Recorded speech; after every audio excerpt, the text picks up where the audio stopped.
Katika video hii nakuletea vitu 10 vya kuzingatia unapotaka kuanzisha maisha yako, yani kigeto geto, uwe na geto fulani visimple, yani uko mwenyewe, yani man alone.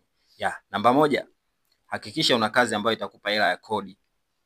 Namba 2, panga chumba cha bei ndogo, lipa kodi ya kuanzia miezi 3 na kuendelea. Usikubali kutoa kodi ya mwezi mmoja kwa sababu itakuletea shida hapo mbele. Namba 4, nunua godoro la futi 5 kwa 6 kwa sababu bei yake huaga haivuki laki. Namba 5, nunua gesi na vyombo vichache tu vya ndani kwa ajili ya kupikia. Namba 6, nunua mchele kilo 10, unga kilo 5 pamoja na mafuta ya kupikia. Namba 7, nunua pazia pamoja na mashuka. Namba 8, nunua jaba kubwa pamoja na ndoo ndogo 2, moja ya kuogea, nyingine kwa ajili ya maji ya kunywa. Namba 9, kama utakuwa na balance, nunua kale ka radio fulani hivi, kale ka radio ka bluetooth kale kakupea kwa ajili ya kujiliwaza mwenyewe ukiwa ghetto.